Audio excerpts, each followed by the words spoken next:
Welcome, curious minds, to another deep dive. We're about to unpack a really fascinating topic. It's something that's constantly influencing all of us, often without us even realizing it.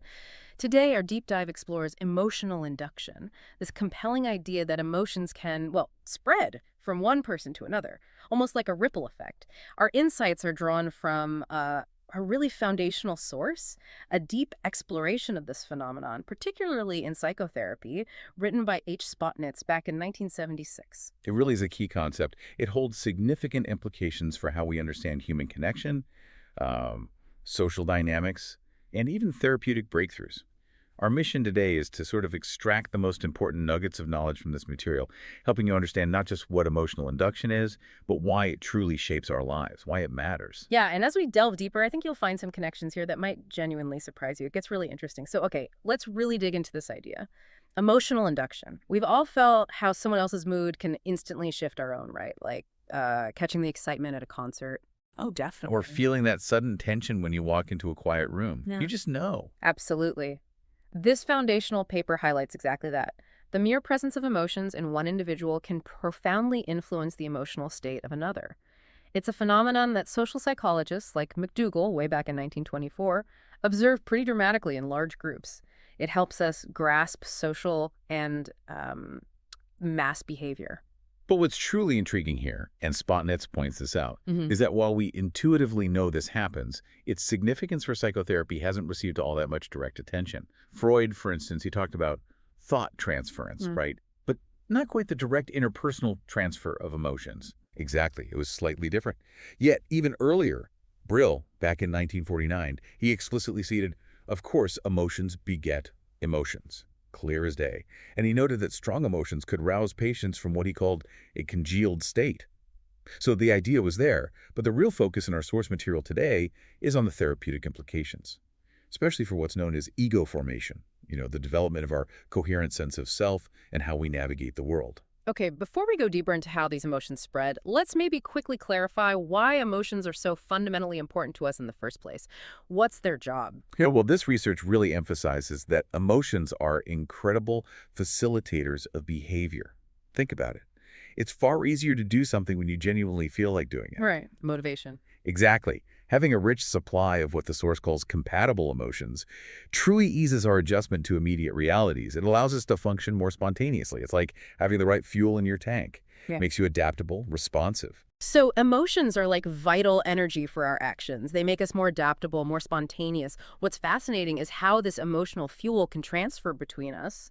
How does that induction actually happen? Well, observations suggest it's largely an unconscious process. It's kind of constantly operating beneath our awareness. Okay. But the precise conditions that make us sensitive to this Yeah. influence, they aren't fully known. We don't have all the answers there. The greatest sensitivity, it seems, appears to be in the child-mother relationship, particularly in infants. They seem to instinctively sense the parent's emotional state. Wow. Yeah, and this is something psychoanalytic studies of children and even adults have confirmed, especially for those like the physically handicapped, where sensing others' emotions serves a really crucial self-protective purpose. Okay, this next point gets a bit subtle, but it seems absolutely central to understanding this. The source makes an important distinction between the underlying impulse toward emotional discharge and the actual emotional discharge itself. How do those two connect to the specific emotion we end up feeling? All right, this is a crucial insight. It's not just the raw emotional impulse, but how we're sort of conditioned to react to it, our internal attitudes towards it, that determines what emotion we actually experience. So when two individuals share the same impulse and they have similar attitudes about discharging it, they'll likely experience the same emotion. Okay, makes sense. But if those attitudes differ, they won't. They might feel something different, or maybe nothing much at all. Mm. This means similar impulses may be unconsciously held in check by different defense processes, can lead to completely dissimilar emotions, Hmm. or even the absence of emotion in the second person. And what's particularly notable here, inhibited impulses, the ones we hold back, they often become intensified over time. So it's not just the raw spark, but our internal framework, how we handle it, that shapes the final emotional outcome. Given that emotions can be induced then, this research suggests that maybe strategically inducing specific emotions in a patient could be useful, especially emotions whose absence has, hindered their potential. Could that be an essential aspect of psychotherapy? Well, that certainly raises an important question, doesn't it? Is it really as straightforward as just, trying to make someone feel a certain way? The source offers a strong caution here. Applying this principle is actually incredibly difficult. Okay. It requires really careful considerations of timing, appropriateness, Okay. and there's a significant risk. A risk of inducing unhealthy or even destructive emotions. Right. So, the effective use of emotional induction. It requires careful, prolonged, and highly skilled therapeutic work. It's not a simple trick. Okay, so theory is one thing, but how does this actually look in real-world scenarios? This is where it really comes alive, I think. The source provides some incredibly vivid clinical examples. They really bring this abstract idea to life. First, this surprising idea that someone might actually be aware they're catching an emotion. Exactly, like the example of the 12-year-old girl. With this charming, almost naive honesty, she just remarked, "I caught my fear of mice from my sister." Wow, just like that. Yeah. She seemed to intuitively grasp that emotions could be caught, almost like a contagious disease, a direct transfer. But usually it's not like that, right? Often the person experiencing the induced emotion has no clue where it came from. It just appears. Precisely. That seems much more common. Consider the young man mentioned. He unexpectedly felt too disagreeable to be nice to a woman he actually found beautiful. He had no idea why this sudden feeling of aversion came over him. Strange. Very. And later, to his astonishment, he learned she had experienced disagreeable feelings toward him because he unconsciously reminded her of someone who rubbed her the wrong way. Oh, okay. So he was sensitive to his own internal feelings, sure, but this was a huge surprise. He was also unknowingly sensitive to her feelings, sort of reflecting them back without realizing it. That really highlights how subtle and, well, unconscious this whole process can be. The research also describes group therapy settings. Members frequently react to one another's emotions in fascinating ways there, too. Oh, absolutely. Group dynamics make this very visible. They often appear to be unconsciously governed by the emotional attitude of the person who spoke just before them, sometimes acting in a remarkable harmony with those induced feelings. The example of the adolescent girls discussing refreshments, it really illustrates this. When the therapist subtly suggested eating elsewhere, Faye immediately said, "Oh, it'd be too late." She didn't have money. Okay. Then Ethel, who works in a factory, she found it too difficult to carry lunch for 2 meals. Then Belle chimed in. She also found it difficult because she was rushing to her job. Wow. And so it continued right down the line. A pervasive chain of difficult, just spreading from one person to the next. Like emotional dominoes.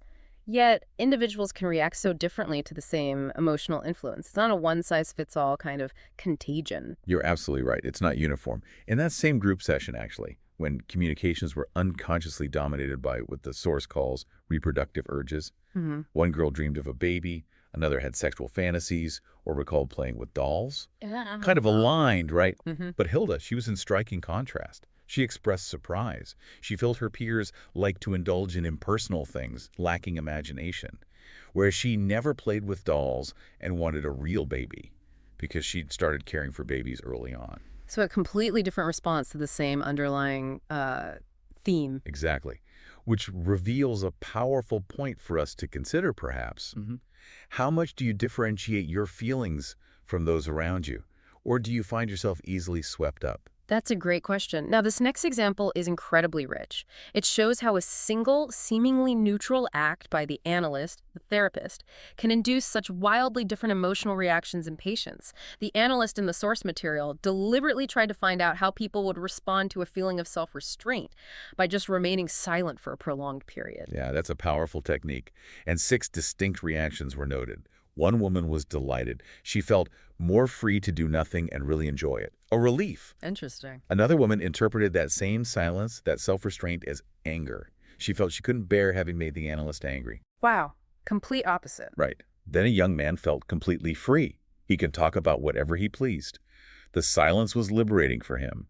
Another experienced it as a painful lack of interest, feeling he was just talking to himself. Loneliness? Goodness.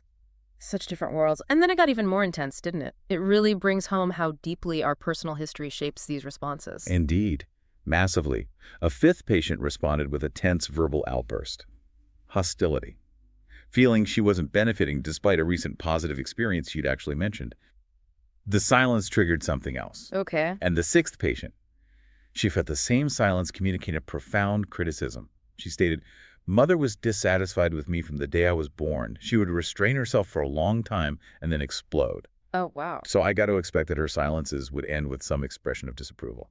That just perfectly underscores the profound impact of past relationships, doesn't it? Especially the child-parent dynamic. How we interpret and react to induced emotions now. Absolutely.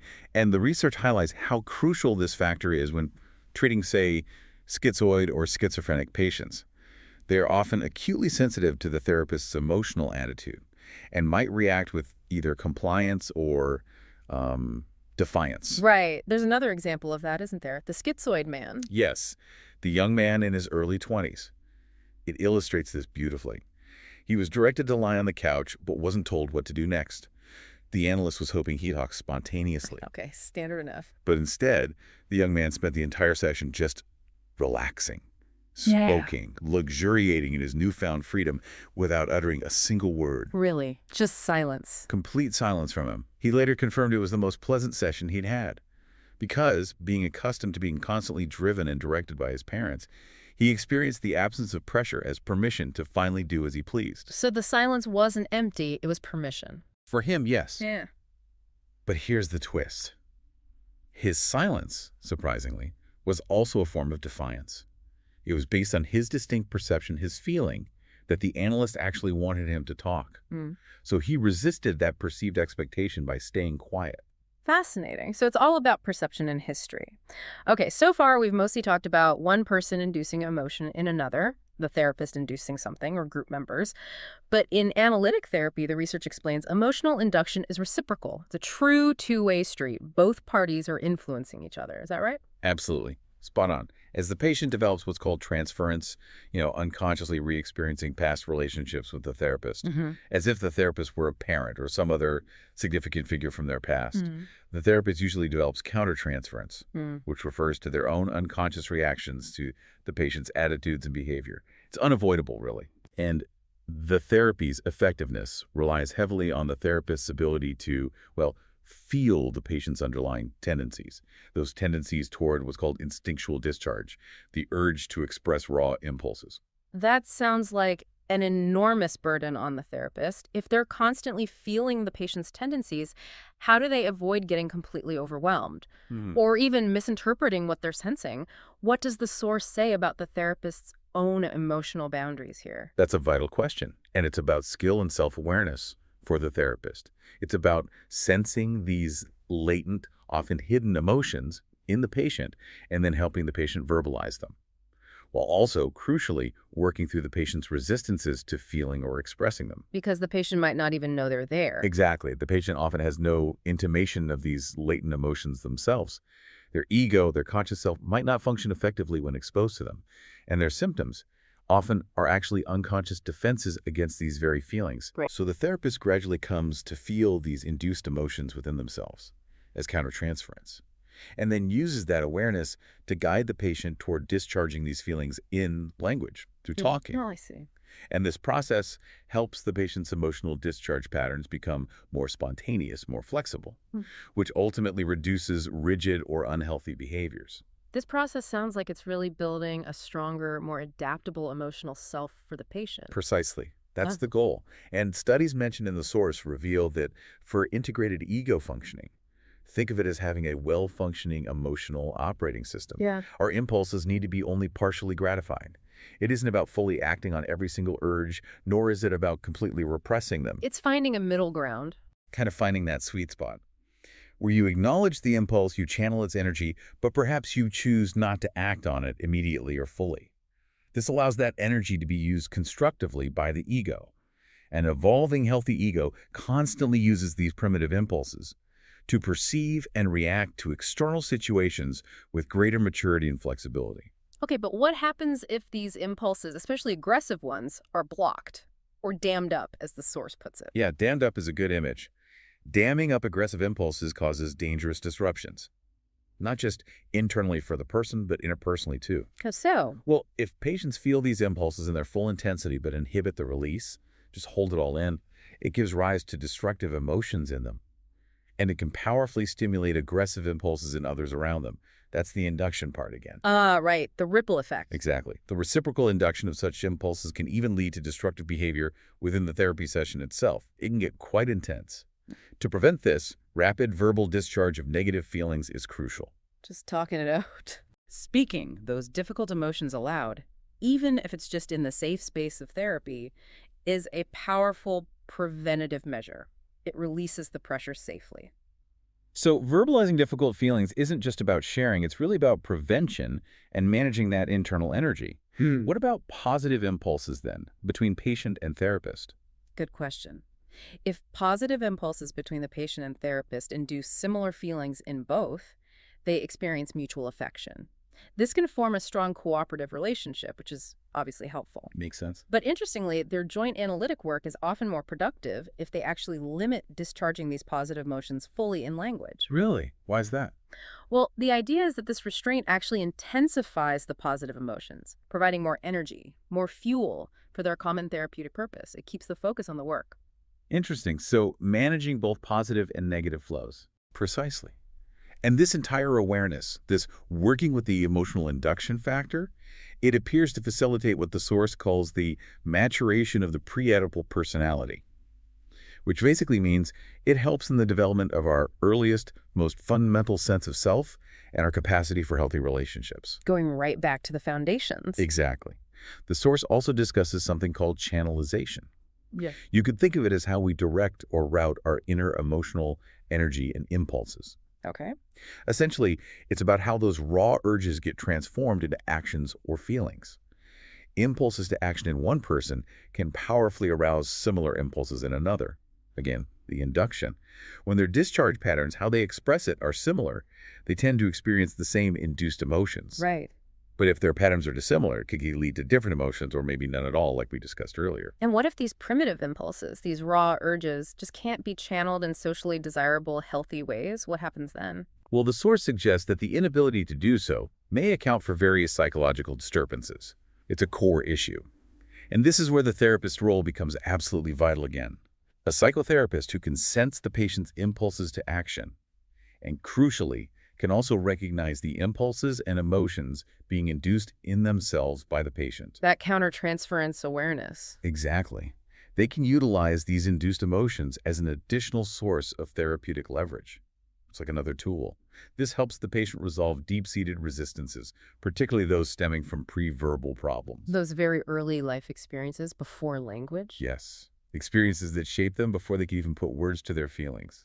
Emotional induction can sometimes bypass words and tap into that level. And you mentioned aggressive impulses needing primary attention for these patients. Yes, absolutely. Because if left unaddressed, they can easily develop into physically destructive patterns towards self or others. But again, the key is neutralization through language, helping the patient discharge them verbally. And moreover, the therapist's own positive impulses, if managed well, can strategically induce healthful feelings in the patient. This helps the patient learn to channel their own destructive impulses into emotions that can be regulated, integrated into a healthier self. It's a rechanneling process. Wow, what a profound deep dive this has been into the subtle but incredibly powerful currents of emotional induction. We've explored how emotions are, well, contagious in a way, how they fuel our behavior, and how our inner attitudes, those hidden emotional frameworks, really shape what we catch from others. Yeah, from just casual encounters on the street to the really intimate space of therapy. The insights from this material highlight that we are constantly engaged in this unconscious emotional exchange. It shapes not just our immediate feelings, but our very ability to function, adapt, and grow as individuals. It really makes you think, and it raises an intriguing question, perhaps, for you, the listener, to consider. Knowing that emotions are constantly being induced and reciprocated, often beneath our awareness, how might recognizing this ongoing, often unspoken, emotional conversation, how might that change the way you interact with the world and with those around you?